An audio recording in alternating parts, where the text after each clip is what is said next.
Assalamualaikum warahmatullahi wabarakatuh. Selamat malam semua.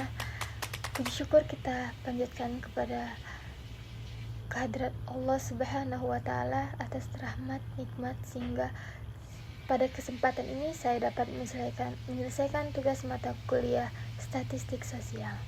Perkenalkan, nama saya Nur Aziza dengan NIM 21042326. Judul presentasi pada kali ini ialah Scales of Measurement, atau dalam bahasa Indonesianya skala pengukuran.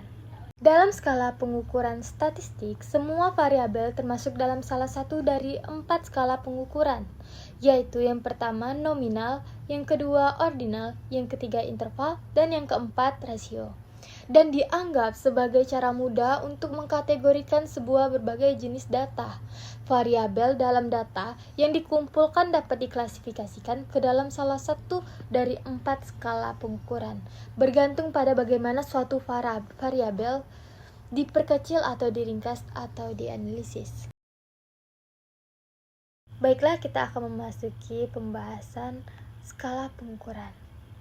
4 skala pengukuran yaitu nominal scales, ordinal scales, interval scales, dan ratio scales.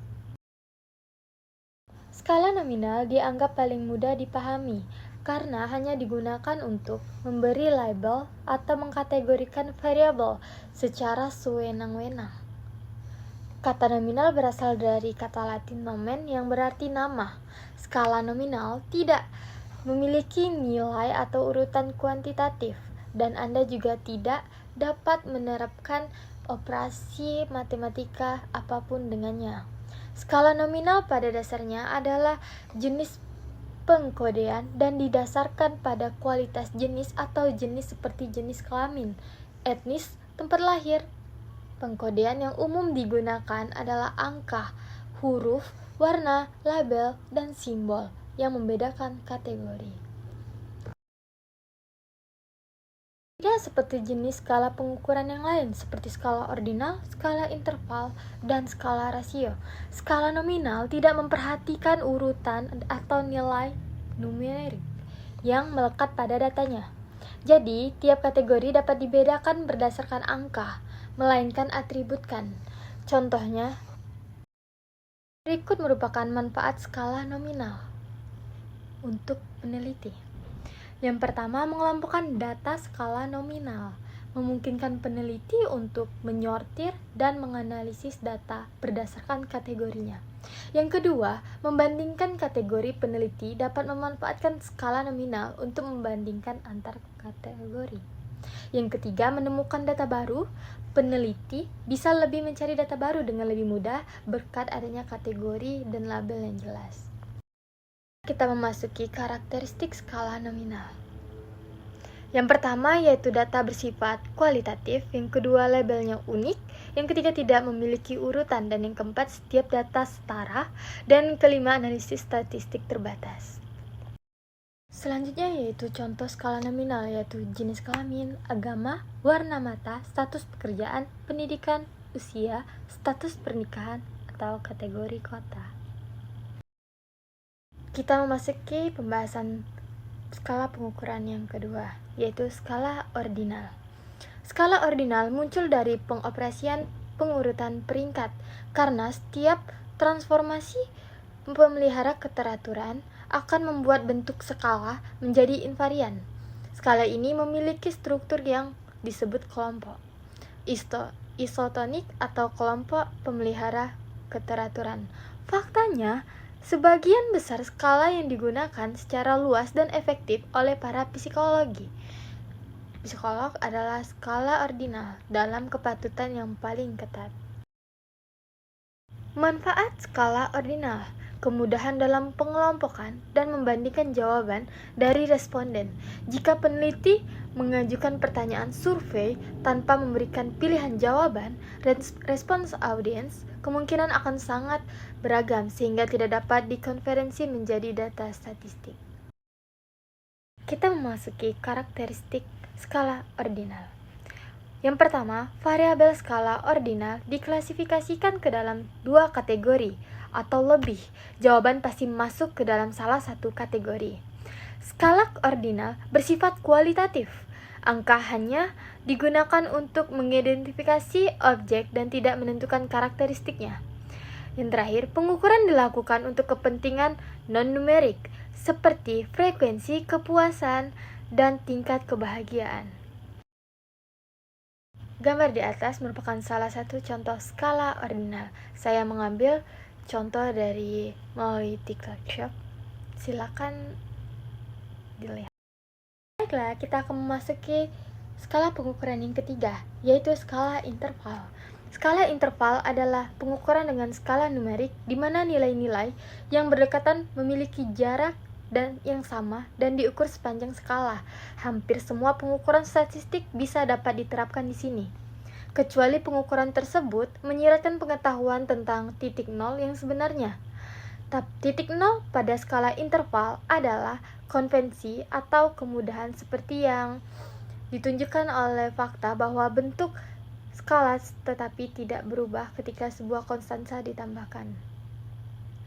Memahami dua tingkat pertama akan membantu Anda membedakan pengukuran interval skala nominal digunakan ketika variabel tidak memiliki urutan. Selanjutnya, karakteristik skala interval, yaitu yang pertama, skala interval lebih menarik dibandingkan skala nominal atau skala ordinal, karena dua yang terakhir adalah skala kualitatif. Anda dapat mengurangi nilai antara dua variabel yang membantu memahami perbedaan antara dua variabel. Yang terakhir, pengukuran interval memungkinkan Anda menghitung mean atau median variabel. Contoh skala interval, yaitu pertanyaan yang dapat diukur pada skala interval adalah jenis pertanyaan yang paling umum digunakan dalam studi penelitian. Untuk menerima jawaban dalam bentuk data interval, Anda perlu membatasi opsi umpan balik ke variabel yang dapat diberi nilai numerik, di mana perbedaan antara kedua variabel sama. Selanjutnya, skala pengukuran yang terakhir, skala rasio. Rasio adalah skala pengukuran kuantitatif yang memudahkan kita untuk mencari perbedaan antar variabel dan memberi urutan data. Skala pengukuran ini memungkinkan untuk melakukan semua jenis perhitungan dan menarik kesimpulan pasti. Perbedaannya dengan interval adalah rasio tidak memiliki nilai negatif. Skala data dengan kualitas paling tinggi. Pada skala rasio terdapat semua karakteristik skala nominal, ordinal, dan interval. Kita memasuki karakteristik skala rasio, yaitu yang pertama, sangat informatif, yang kedua, nol mutlak, dan yang ketiga, tidak memiliki angka negatif. Berikut di atas adalah contoh skala rasio. Saya mengambil contoh dari berat badan.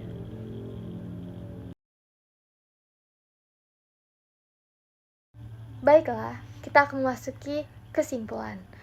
Skala merupakan alat yang disusun dan digunakan untuk peneliti untuk mengubah tanggapan tentang suatu variabel kualitatif menjadi data kuantitatif. Dalam pengukuran, variabel yang bersifat kaustif berskala nominal, sedangkan variabel kuantitatif bersifat ordinal, interval atau rasio. Mulai perubahan ini, variabel skala nominal diubah menjadi variabel skala interval. Jadi dalam konteks penelitian, penggunaan instrumen skala dimaksudkan untuk menangkap data berskala interval. Skala pengukuran merupakan suatu kesepakatan yang dijadikan acuan untuk menentukan panjang pendeknya interval yang ada pada alat ukur. Sehingga alat ukur tersebut bila digunakan dalam manajemen pengukuran akan menghasilkan data yang bersifat kuantitatif. Dengan berakhirnya kesimpulan tadi, berakhir pula presentasi saya pada hari ini. Saya Nur Aziza dengan NIM 2104236. Mohon maaf bila ada kekurangan, bahwa kesempurnaan hanyalah milik Allah Subhanahu wa Ta'ala. Saya akhiri, wabillahi taufik wal hidayah. Wassalamualaikum warahmatullahi wabarakatuh. I got so